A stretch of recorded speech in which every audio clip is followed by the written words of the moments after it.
शुरुआत मुझसे होती है और खत्म भी मुझ पर आकर ही होती है। इंद्रियों से मिलने वाला सुख सच्चा नहीं होता है।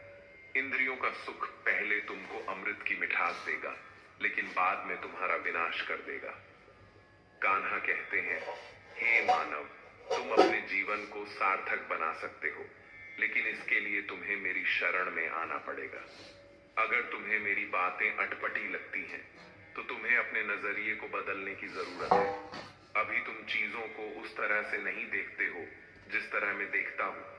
अगर एक बार तुमने मुझ पर विश्वास कर लिया, तो तुम्हें जीवन में कभी निराश होना नहीं पड़ेगा। एक बार जो मुझ पर विश्वास कर लेता है, उसका साथ मैं कभी नहीं छोड़ता हूं। जो व्यक्ति मेरे भक्तों के साथ धोखा करता है, उसके लिए मैं सबसे बड़ा शत्रु हूं। अगर किसी ने मेरे भक्त को एक बार भी धोखा दिया, तो जन्मों जन्मों तक मैं उसका उद्धार नहीं करता हूं। मैं हर दिल को एक मंदिर की तरह देखता हूं। जो दिल जितना सुंदर होता है, वहां मैं उतना ही अधिक ठहरता हूं।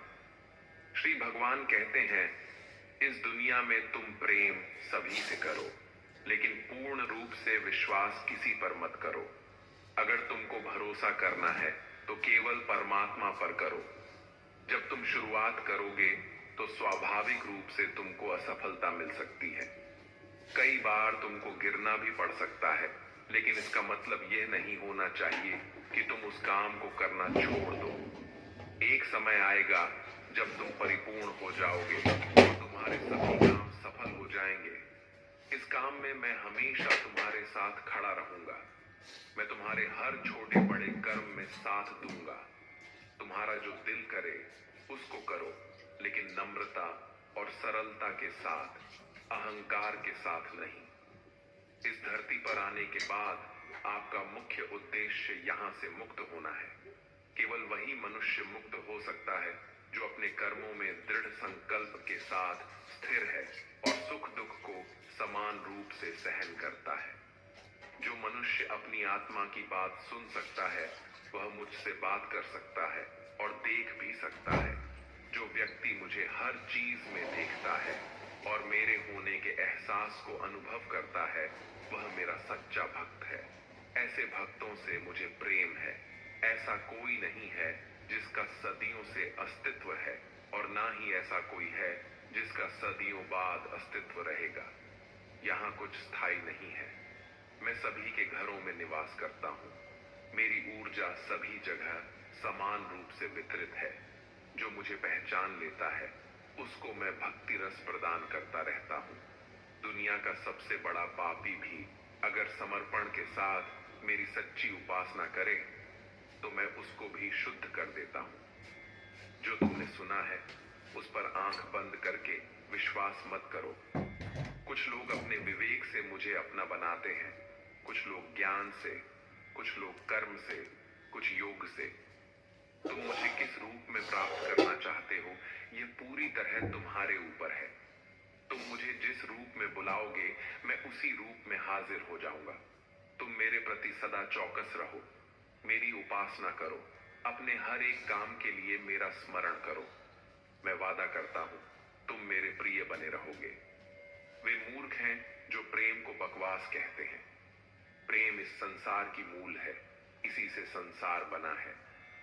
रिश्तों में नियमित दूरियां रिश्तों को जोड़ती हैं और अनियमित दूरियां रिश्तों को तोड़ती हैं। मनुष्य अपने विश्वास से निर्मित होता है। जैसा वह विश्वास करता है, वैसा वह बन जाता है। श्री कृष्ण कहते हैं, धर्म के लिए लड़ना सीखो, अधर्मी का काल बनना सीखो और अपनों के लिए त्याग करना सीखो।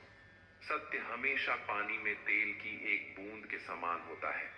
कितना भी असत्य का पानी डालें, वह हमेशा ऊपर ही तैरता है। अपने जीवन में कभी भी ना किसी को आनंद में वचन दो, ना क्रोध में उत्तर दो, और ना ही दुख में कभी निर्णय लो। कोई व्यक्ति चाहे लाख चीजें जान ले, चाहे वह पूरे जगत को जान ले, लेकिन अगर वह स्वयं को नहीं जानता, तो वह अज्ञानी है। अपना काम बनाने के लिए लोग आपकी तारीफ करेंगे, आपसे रिश्ता बनाने की कोशिश करेंगे, लेकिन उनके व्यवहार को सच मानकर अगर आप फंस जाएंगे, तो आगे चलकर आपको ही नुकसान होगा। अक्सर आपको चोट वही लोग पहुंचाते हैं जो आपके अपने होते हैं, जो आपके दिल के ज्यादा करीब होते हैं। गीता का यह सबसे महत्वपूर्ण ज्ञान है, क्योंकि महाभारत की लड़ाई पर आए लोगों में नहीं थी। यह एक ही परिवार की लड़ाई थी। चाहे आप किसी की मदद करो या मत करो, लेकिन जानबूझकर कभी किसी का दिल नहीं दुखाना चाहिए, क्योंकि जब किसी का दिल आपकी वजह से दुखता है, तो हमेशा याद रखना कि आपको भी वह दर्द एक दिन जरूर मिलेगा। कभी भी किसी भी चीज की अति नहीं करनी चाहिए, क्योंकि किसी भी चीज की अति आपको ही नुकसान पहुंचाएगी। इसलिए जीवन को संतुलन के साथ जीना चाहिए। जो आपके साथ अधर्म करें, पाप करें, गलत करें, उसे सजा जरूर देना चाहिए। अगर आप उसे सहते हैं तो वह आपके साथ और गलत करता है और आप उससे भी बड़े पाप के भागीदार बन जाएंगे। इसलिए ज्ञानी व्यक्ति को चाहिए कि वह अपने साथ हो रहे गलत का विरोध करना सीखे। जीवन में कभी वह मत करो जो लोग कहते हैं, हमेशा वही करो जो तुम्हारे लिए सही है। भगवान श्री कृष्ण कहते हैं, जो इंसान अपनी रक्षा खुद नहीं कर सकता या फिर अपनी रक्षा करने का प्रयास भी नहीं करता, ऐसे मनुष्यों की रक्षा भगवान भी नहीं करते। बिजनेस करते हो? एक बात सुनो, बिजनेसमैन होते हैं दो टाइप के, एक जुगाड़ी, एक खिलाड़ी। जुगाड़ी कौन है? इंसान खुद के महत्व को नहीं जानता, वैसे इंसान को कोई भी महत्व नहीं देता है। बुरा इंसान कभी अपनी बुराई नहीं छोड़ता। आप चाहे उसके साथ कितना भी अच्छा चलो, वह आपको तकलीफ जरूर देगा। इसलिए जो जैसा है उसके साथ वैसा ही व्यवहार करना चाहिए। जो इंसान समय की कदर नहीं करता, समय भी उस इंसान की कदर कभी नहीं करता है, और वैसा इंसान जीवन में कभी भी सुख, शांति और सफलता को प्राप्त नहीं कर पाता है। संगति का मनुष्य के जीवन पर बहुत गहरा प्रभाव पड़ता है। अच्छा इंसान अगर बुरे लोगों के संगत में रहेगा तो वह भी एक दिन बुरा बन जाएगा। इसलिए हमेशा अच्छे लोगों के संगत में रहे। इस दुनिया में परमात्मा के सिवा किसी को अपना मत समझो। यहाँ कोई अपना नहीं है, क्योंकि जब दुनिया के सारे रास्ते बंद हो जाते हैं तो ईश्वर की तरफ जाने वाला रास्ता हमेशा खुला रहता है। हमेशा शक करने वाला व्यक्ति कभी शांति प्राप्त नहीं कर पाता है। वह ना तो इस लोक में धन, ऐश्वर्य या यश की प्राप्ति कर सकता है और ना ही परलोक में स्वर्ग की प्राप्ति कर सकता है, क्योंकि जब तक मनुष्य किसी भी विषय में संशय युक्त रहता है, तब तक वह उस विषय में सफलता नहीं पा सकता। इसलिए संदेह करने से बचें। हे अर्जुन, तुम्हारा क्या गया जो तुम रोते हो? तुम क्या लाए थे जो तुमने खो दिया? तुमने क्या पैदा किया था जो नष्ट हो गया? तुमने जो लिया यहीं से लिया, जो दिया यहीं पर दिया। जो आज तुम्हारा है कल किसी और का होगा, क्योंकि परिवर्तन ही संसार का नियम है, और समय के साथ संसार में हर चीज परिवर्तन के नियम का पालन करती है।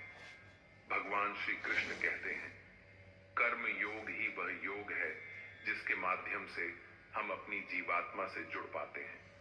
कर्म योग हमारे आत्मज्ञान को जागृत करता है।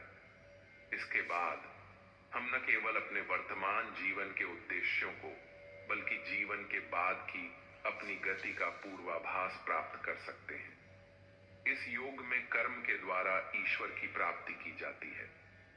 श्रीमद् भागवत गीता में कर्म योग को सर्वश्रेष्ठ माना गया है। गृहस्थ और कर्मठ व्यक्ति के लिए यह योग अधिक उपयुक्त है। कर्म योग सिखाता है कि कर्म के लिए कर्म करो, आसक्ति रहित होकर कर्म करो। कर्म योगी इसीलिए कर्म करता है कि कर्म करना उसे अच्छा लगता है और इसके परे उसका कोई हेतु नहीं है।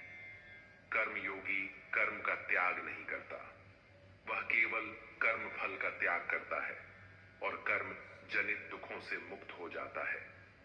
उसकी स्थिति इस संसार में एक दाता के समान है और वह कुछ पाने की कभी चिंता नहीं करता।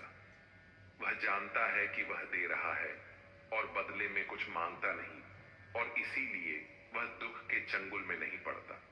कर्म फल का त्याग कर धर्म निरपेक्ष कार्य का संपादन भी पूजा के समान हो जाता है। संसार का कोई कार्य ब्रह्म से अलग नहीं है, इसलिए कार्य की प्रकृति कोई भी हो, निष्काम कर्म सदा ईश्वर को ही समर्पित हो जाता है।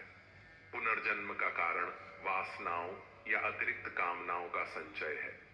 कर्मयोगी कर्म फल के चक्कर में ही नहीं पड़ता, अतः वासनाओं का संचय भी नहीं होता। इस प्रकार कर्मयोगी पुनर्जन्म के बंधन से भी मुक्त हो जाता है। भगवान श्री कृष्ण कहते हैं, मनुष्य का मन वायु की तरह चंचल है। यह मन ही है जो मनुष्य को काम वासनाओं की तरफ भटकाता रहता है। अगर जीवन को सफल बनाना है तो मन पर काबू करना बहुत जरूरी है। मन को वश में करने से दिमाग की शक्ति केंद्रित होती है, जिससे कार्यों में सफलता मिलने लगती है। गीता के अनुसार जिस व्यक्ति ने अपने मन पर काबू पा लिया, वह मन में पैदा होने वाली बेकार की चिताओं और इच्छाओं से भी दूर रहता है। साथ ही व्यक्ति अपने लक्ष्य को भी आसानी से प्राप्त कर लेता है।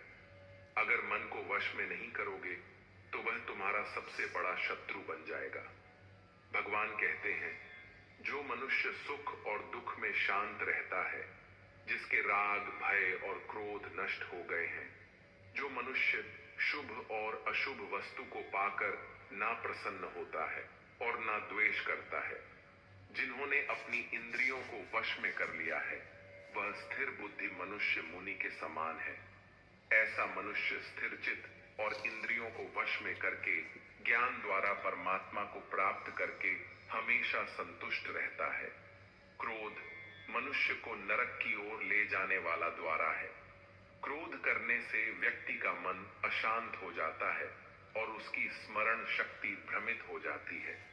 स्मृति में विभ्रम होने से उसकी बुद्धि नष्ट हो जाती है और फिर व्यक्ति का पतन हो जाता है। भगवान श्री कृष्ण कहते हैं, मनुष्य को क्रोध करने से बचना चाहिए। कितना भी गुस्सा आए, स्वयं को शांत रखने का प्रयास करें। श्री भगवान कहते हैं, जिस प्रकार समुद्र की स्थिति अचल है, भारी से भारी आंधी, तूफान आने पर या अनेक नदियों के जल प्रवाह उसमें प्रविष्ट होने पर भी वह अपनी स्थिति से विचलित नहीं होता, मर्यादा का त्याग नहीं करता, उसी प्रकार परमात्मा के स्वरूप में स्थित योगी की स्थिति भी सर्वथा अचल होती है। बड़े से बड़े सांसारिक सुखों दुखों का सहयोग वियोग होने पर भी उसकी स्थिति में जरा भी अंतर नहीं पड़ता। वह योगी परमात्मा में नित्य, निरंतर, अटल और एक रस स्थित रहता है। जो मनुष्य संपूर्ण कामनाओं को त्याग कर ममता रहित, अहंकार रहित और मोह रहित होकर विचरण करता है, वही मनुष्य शांति को प्राप्त कर पाता है। जिस प्रकार प्रकाश की ज्योति अंधेरे में चमकती है, ठीक उसी प्रकार सत्य भी चमकता है। इसलिए व्यक्ति को सदैव सत्य के मार्ग पर चलना चाहिए। सत्य कभी दावा नहीं करता है कि मैं सत्य हूं, लेकिन झूठ हमेशा दावा करता है कि सिर्फ मैं ही सत्य हूं। इस संपूर्ण संसार में कोई भी व्यक्ति महान नहीं जन्मा होता है, बल्कि उसके कर्म ही उसे महान बनाते हैं। सही कर्म वह नहीं है जिसके परिणाम हमेशा सही हो, अपितु सही कर्म वह है जिसका उद्देश्य कभी गलत ना हो।